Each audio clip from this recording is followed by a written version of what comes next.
Welcome to our AI deep dive. Feels like this world changes every day, doesn't it? It really does. We've got research reports. We even build up some visuals, Oh, yeah. all to help make sense of it all. It's interesting, AI is often portrayed in these extremes. Right. Like it's going to take over the world or it's just algorithms, Oh, right. What we're going to do today is really get past that hype and figure out what's really going on. Okay, let's unpack this then. So, Mhm. first off, how do we even define AI? Right. It's a term everyone uses, but it can feel kind of fuzzy. Yeah. Is it just like a smarter computer program? Right. Turns out there's not one definition everyone agrees on. Oh, really? Yeah. But I think a helpful way to think about it is this. AI is when machines can do things that normally require human intelligence. Okay. Things like learning, problem solving, even being creative. Okay, that makes sense. Yeah. I'm with you. So then what about all this talk about narrow AI versus general AI? Oh, yeah. What's the difference? That's key. So narrow AI, that's mostly what we have now. It's AI that's good at one specific thing. Like think about your spam filter. Oh, yeah. Keeping your inbox clean. That's narrow AI. Or Netflix recommendations. Yeah. They just seem to know your taste better than you do. Right, like AI specialists. Exactly. Okay, then what about general AI? Is that like, those super intelligent robots from the movies? Yeah, that's the idea. A machine that could learn and solve problems across any domain just like a human can. Oh, wow. Still very theoretical, though. Right. But it raises some really interesting questions. Yeah, maybe some scary ones too. Yeah, definitely. It's like the difference between a calculator and a human who can write poetry and bake a cake. Exactly. Okay, so we've got these different types of AI, but how does any of this actually work? Right. I hear terms like machine learning and deep learning. Are those just buzzwords? They are definitely buzzwords, Okay. but there's real stuff behind them. So machine learning is basically teaching computers to learn from data without specifically programming them for every single situation. It's like showing a kid a bunch of cat pictures. Yeah. Eventually, they just know what a cat looks like, even if you never told them the rules. Okay, I get that. So Okay. it's more about pattern recognition than rigid instructions. Yeah, exactly. Where does deep learning fit into this then? Deep learning takes that idea even further. It uses something called artificial neural networks. Okay. And these are inspired by how our own brains work. Hmm. Layers upon layers of nodes, all processing information. Uh-huh. That's how they can recognize faces, understand speech, even translate languages. Wow, those neural networks sound powerful. Huh. You said they're modeled after our brains. That's crazy. Mhm. Is that how we get those AI image generators? You got it? The ones that make art from text? Like Daily? Yep. Deep learning is behind a lot of that AI that seems almost magical. Yeah. Self-driving cars, too. Oh, yeah. That's deep learning for computer vision to perceive their surroundings. Okay, so it's not magic, it's just really, really clever math. Pretty much. This is making me want to dive even deeper into how these neural networks learn. We'll get there. But before we do, I'm curious about the human side of things. Yeah? Who are some of the big players driving this AI revolution? It's actually a mix. Yeah. You've got the lone geniuses working in their garages, Uh-huh. but you've also got these huge companies pouring billions into AI. Yeah, makes sense. Okay, Okay. so let's rewind a little bit. Okay. Where did this all begin? The roots of AI actually go all the way back to people like Alan Turing, Oh, yeah, I heard of him. a brilliant mathematician who laid the groundwork for artificial intelligence back in the mid-20th century. Wait, wasn't he the one who cracked the Enigma code in World War II? That's the one. Wow, okay. A true visionary. And then you've got people like John McCarthy. Okay. He actually coined the term artificial intelligence back in the 1950s. Wow. These early pioneers really set the stage for what we're seeing today. So from those early days, how did we get to where we are now with companies like Google and Microsoft pouring billions into AI? Well, those AI winters we talked about earlier played a role. Right. In the past, AI research went through these cycles of hype and disappointment. Oh, so like everyone got excited and it didn't deliver. Exactly. The tech just wasn't there yet. Yeah.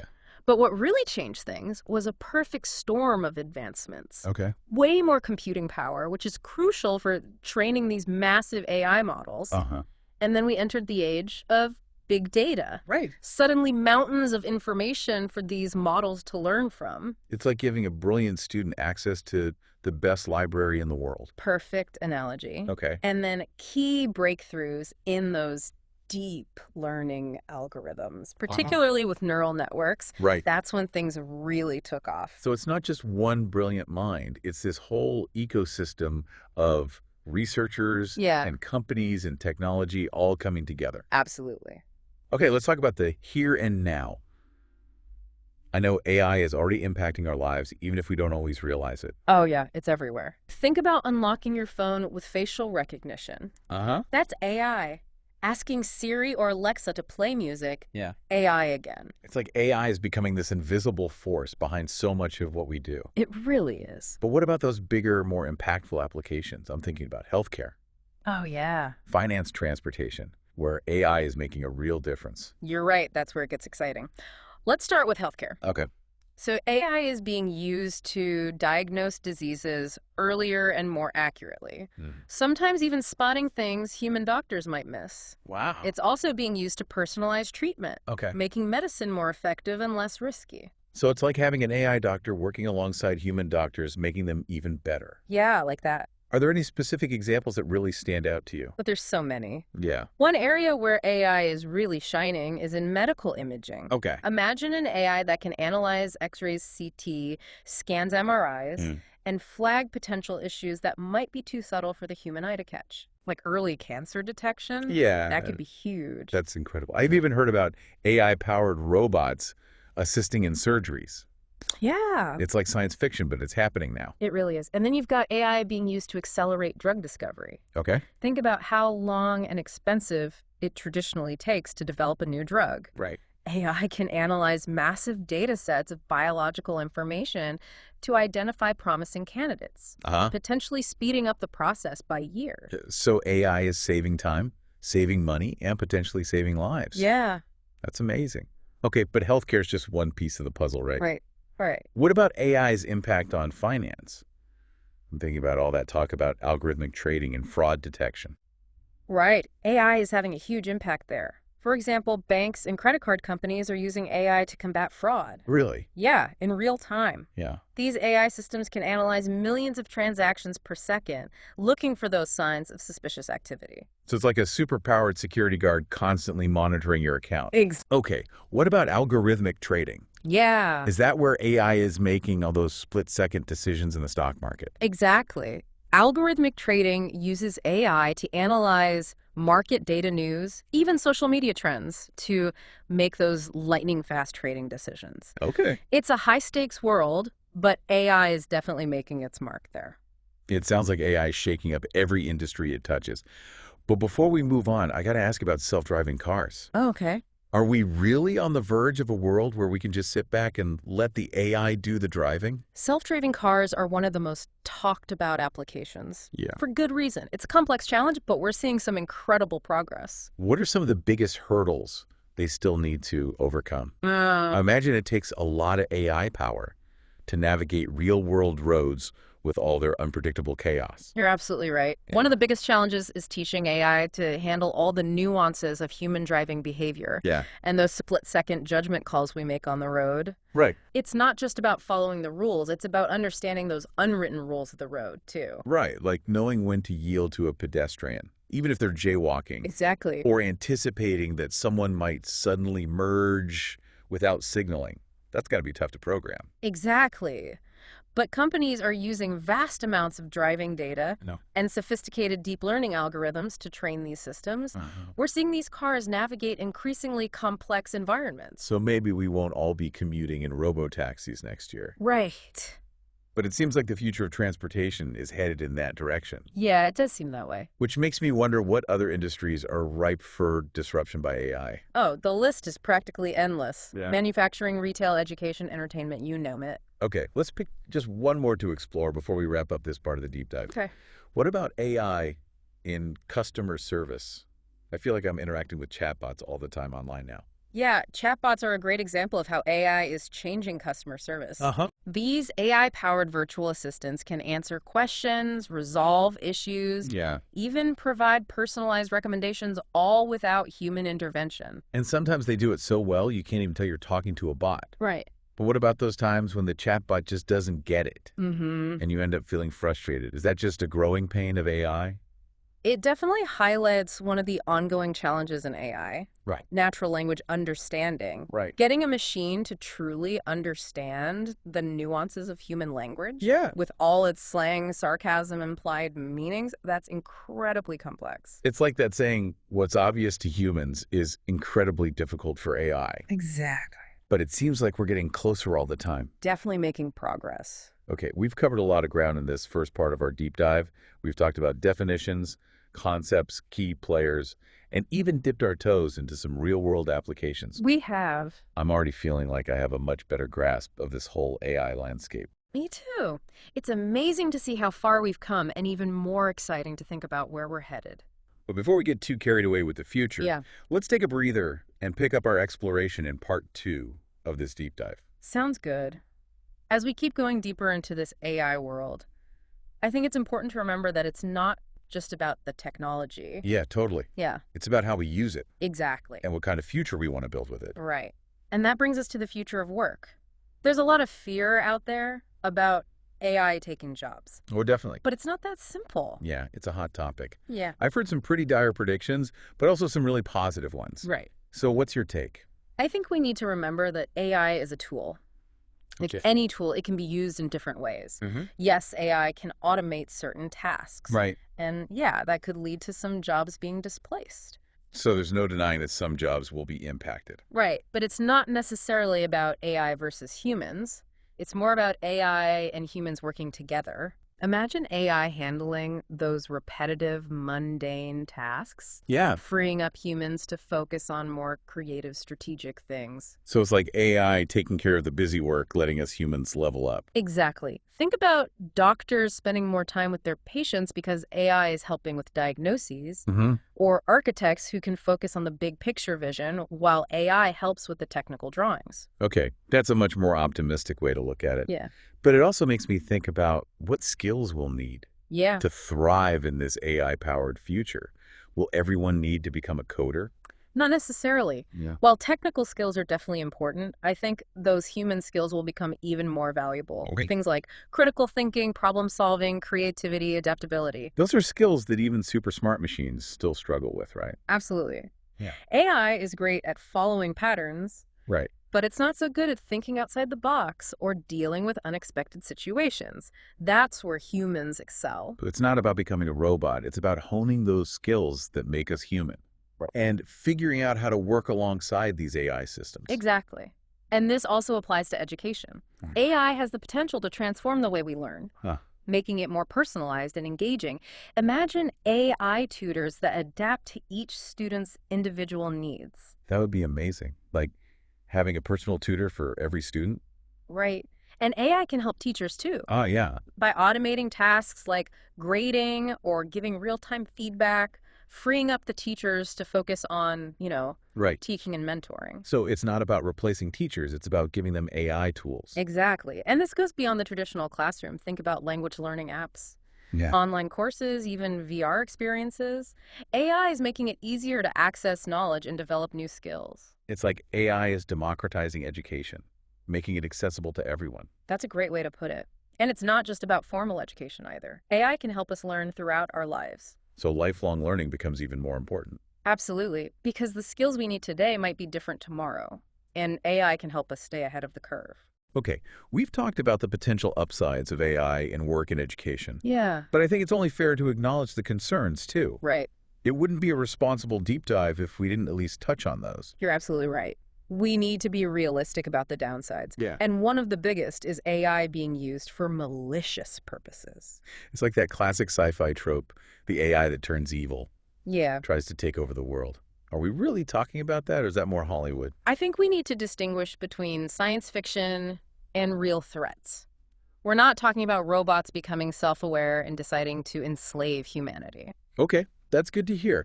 But what are the real threats? One concern is autonomous weapons systems. Okay. Essentially, machines that can make life or death decisions without human intervention. That's a scary thought, Mm-hmm. taking the human element out of warfare. Right. And then there's the potential for AI-driven propaganda or disinformation campaigns, Yeah, manipulating people on a huge scale. almost like the ultimate weapon of persuasion. It is, and that's why ethical frameworks are so important. We need to ensure that AI is used responsibly. So it's not just about the technology itself. It's about the people controlling it. Exactly. We need to be proactive in addressing these risks. Okay, so rogue AI disinformation campaigns. Yeah. What else is on your radar? Another big one is privacy.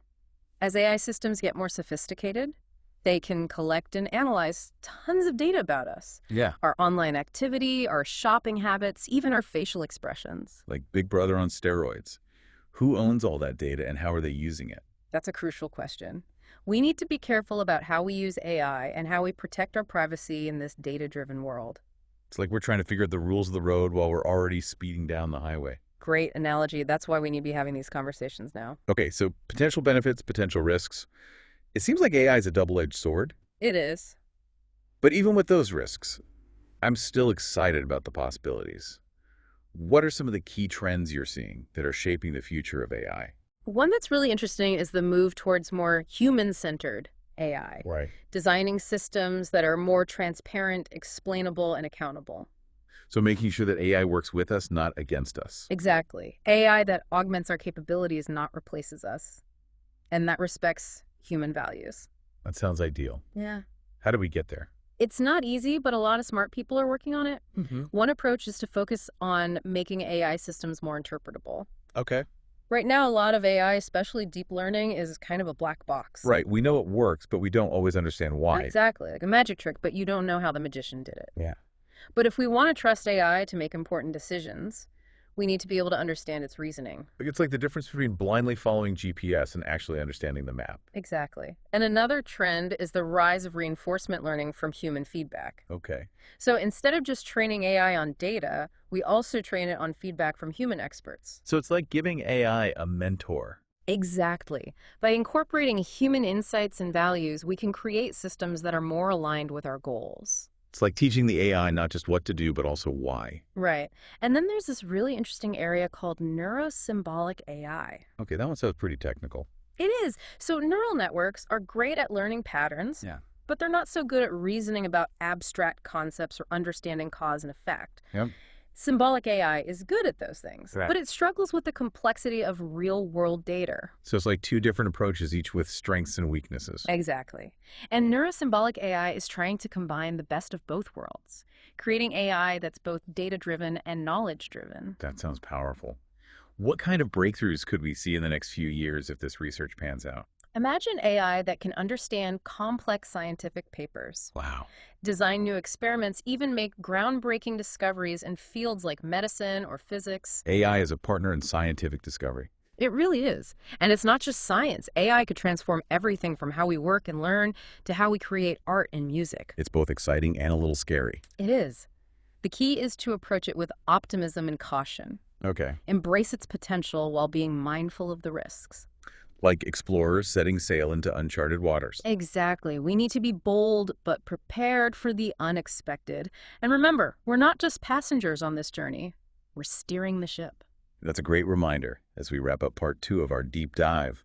We've covered a lot of ground from the future of work to the ethical questions around AI. We have. And in the final part, we'll dive even deeper into those possibilities, considering what it means to be human in this age of intelligent machines. Okay, we're back for the final part of our AI deep dive. And, after all that talk about the future of work and the risks and everything, I kind of feel like we're living in a sci-fi movie. I know what you mean. It's like we're on the verge of something huge. Right. And that brings me to something I've been wondering this whole time. If AI keeps getting more powerful, what does it even mean to be human? That's the big question, isn't it? No easy answer. But as AI evolves, it really challenges what makes us unique. Yeah, like what are those things only humans can do? What makes us human even when machines are super smart? Some people say it's things like consciousness, Okay. self-awareness, emotions, empathy. Mm-hmm. The things we haven't been able to replicate in machines yet. But what if we do crack the code on that someday? Yeah. What if we create AI that can actually feel and experience the world like we do? That's where things get really interesting and maybe a little scary. Right. Because if AI gets that sophisticated, it raises all sorts of ethical questions. It's like uncharted territory, both technologically and ethically. Exactly. But even without going down that rabbit hole of, super intelligent AI, there are still big questions about how we live with the AI we have now. Absolutely. We're already seeing AI influencing our decisions, our beliefs, even our relationships in ways we don't fully understand. Yeah, that's true. And as AI gets more integrated into our lives, it makes you wonder, what values are we embedding in these systems? Are we creating AI that reflects the best of us or the worst? It's like AI is a mirror reflecting back both our potential and our flaws. Yeah, it's a powerful way to put it. And it makes it even more important to be thoughtful about how we develop and use AI. Yeah, it's not just about the code, it's about the values, the ethics, the human element. So it's not just what AI can do, but what it should do and what kind of world we want to create with it. Exactly. And that's why it's so important to have diverse voices in this conversation. Yeah, not just the tech people. Right. We need philosophers, ethicists, artists, social scientists, policymakers, everyone who's going to be impacted by this. It's like we need a global conversation about AI, a shared understanding of its potential and its pitfalls. Absolutely. Because AI isn't just a technological revolution, it's a societal one.